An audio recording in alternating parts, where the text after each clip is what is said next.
Hi guys, it's Miss Juarez here. Today's teaching tip is going to be a writing strategy that is going to be geared more towards your emergent writers, your beginner writers. And this tip is called Draw the Picture from Mind to Paper. And this is a great writing strategy for your beginner writers. And it also works for even like your older writers when they get stuck. I always tell my older students, start with a sketch. Start by drawing your sketch, and then from there, the words will come from your picture. Sometimes what happens with the primary writers is they tell you a story and they're really good at orally telling the story, and then you give them the paper and you get this picture where you're just like, well, what is it? Like, where's the whole story you just told me? So this strategy really gets them to take a minute to close their eyes, to think about the audience of who they're writing for, to think about the characters, like who's in the story, to think about the background, where are they? So all of this, even though it looks like you're just drawing, is actually a lot of planning, like a lot of writer's planning. So in the video, you'll see how my son closes his eyes and then he talks about it, the oral part. That's the part that I know he can do. The part that he needs work on is putting all those details into his drawing. Another strategy that comes in the video is what I like to call touch and talk. So you'll see me with him using his hand and planning out, okay, I'm gonna put this here, I'm gonna put over here another person, here comes something else. So really thinking about how to use the whole space, which is a great tool to use, because sometimes if you give an early writer paper, you sometimes just get this tiny little picture right here and everything else is pretty empty. So taking the time to really touch and talk and plan out the space of the paper. So then after that, you'll see a lot of prompting on my part. So it's more than just here's paper, here's markers, go. You really want to be there to prompt him and think about true colors of things. You want to prompt him and think about texture, movement of things. In the story, he chooses a fire pit, so we talk about how does the flame move, the colors of the flames, really pushing him to start thinking about true colors, the movement, and making it as real as possible. So lots and lots of prompting. And once the entire picture is done, then you can start to add that beginning writing of labeling. Now when they come to you and share their story, not only is there a picture, but there are words, and they're starting to understand that writers use pictures and words to express their stories. So we go from taking that picture to getting it onto paper, and as you view the video, you're going to see a lot more strategies pop up, such as the touch and talk, the prompting of questions, and then you'll see the labeling of words. I really hope this video helps you out, and I hope you enjoy. Okay. Hi guys, it's Miss Juarez here, and Emilio. Hi. So today we are going to be talking about some writing. So today's teaching tip is going to be how to take the picture in your mind and to get it on paper. In order to do this, one way that I like to do this is I start by picturing, what do I want to draw? So today we are going to go visit Grandma, and we are going to drop off a card, right? So you want to draw a picture of Grandma and Teddy, and who's Teddy? Grandma's dog. Grandma's dog. So I want you to close your eyes, and I want you to picture Grandma and Teddy. Where are they? What's around? What's in the background? Are you in the picture, Milo? Of course. Okay, so Milo's in the picture, so his grandma, the dog, him. Where are you guys? Back of the house. The back of the house. Okay, so picture everything you see in the back of the house. Okay, open your eyes. So talk to me.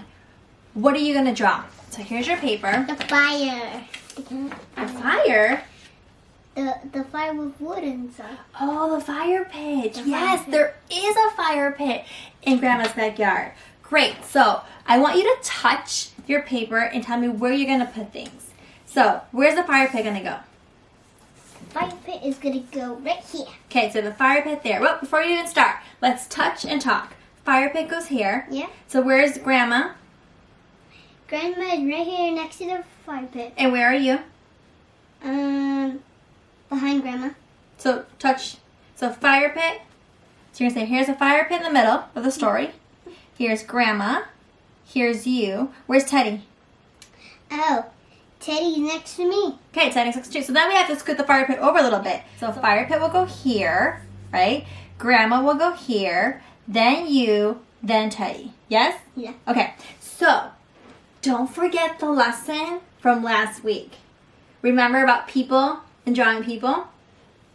So you have your chart right here that you can use as your tool, okay? I want you to make sure that Grandma has a head and a body, right? Maybe you're gonna make her move. I want you to make sure that Teddy, right? Teddy has an oval shape with how many legs? 4 legs. And you're gonna make sure that you put everything from your head into the paper, right? I want to see that picture of Grandma and you in the backyard. You think you can do this? Yeah. Awesome. So you have your markers and you have your paper. Remember, we're gonna try to fill the page. Let's get started. So right now I'm going to draw the circle of the fire pit because it looks like a circle. What color is the circle of the fire pit? Oh. Yeah. I saw you get a yellow, but I don't think it's yellow. Brown? Yeah, that makes more sense. We want to make it as real as possible. This time, remember we said fire pit, Grandma, Milo, dog. Don't forget, Milo, is Grandma taller than you or is she smaller than you?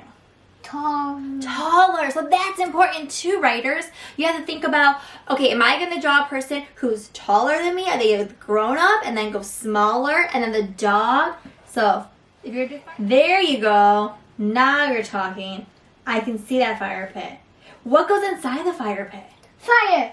All right, what color is fire? Red. Red for sure. But I also see like a mixture. I see red, a little bit of orange, a little bit of yellow. Yeah. And how do the flames go? So make sure that you show the flames going like up, right? Make it as real as possible. Oh, right here? Yeah, however you think. I'll put it right here because of the fire pit. It's coming out of the fire pit? Yeah. Yeah, that makes sense. Good, I like it. The circle is a piece of wood. Great. What shape's that piece of wood? Yeah, like a rectangle. So practicing and thinking about the shapes of things is very important. So Milo's going to grab that brown and he's really going to stretch that piece of wood, right? Now, is there usually just one piece of wood? Are there more pieces of wood? More pieces. Okay, let's go. Make it look so real. Yeah. I see it. I see it. Get those flames up. Yeah. Ooh. I like how he's zigzagging. Try to give that texture to the different types of flames. Yeah. You got some thick flame, some thinner flame. How about some yellow in that stroke? Looks so good. Here, you draw and I'll be your assistant. What's next? What else do you see in your mind? I know. Yeah. Teddy. Teddy. So you said Grandma, you, and Teddy. So Teddy over here, right? Yeah. So I think we should start with Grandma first because she's the tallest. And that's going to help you guide you from going tall to you to Teddy. Okay. Okay? So for Grandma, like what? She's wearing clothes though, right? We want her naked. Yeah. So what color clothes do you want to do for her? Do you want to do a dress? Do you want to do pants, a skirt? I would do a dress. A dress. What color? Red, because dresses are red. All right, let's go. Red dress. Grandma looks really good in red.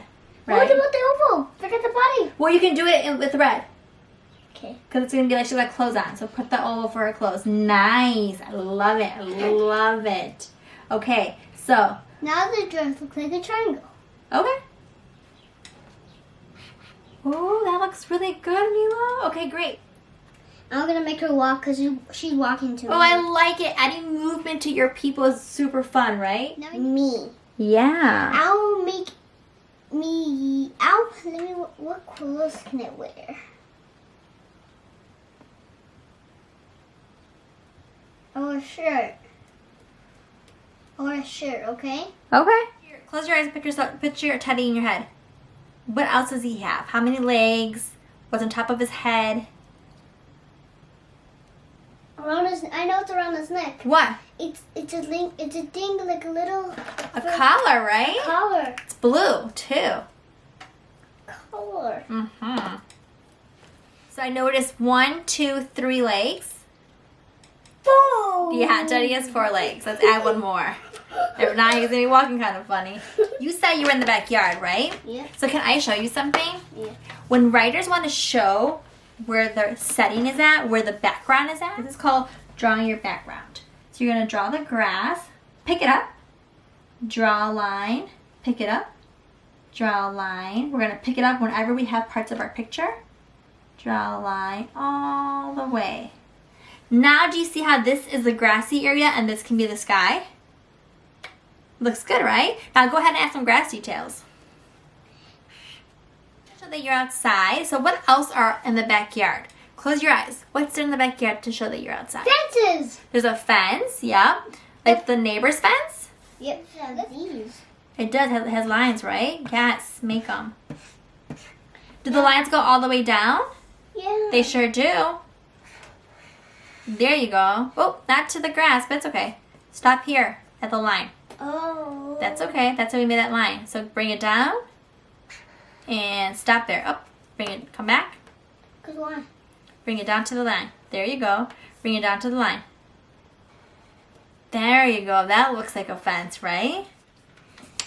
So did you see how Emilio took the picture from his mind onto the paper, right? He took the picture from his mind to the paper, and you did this by taking some time to close your eyes and think. And then he also did the step, oh, remember that one step where we took that blank paper and we touch, right? We touch and talk.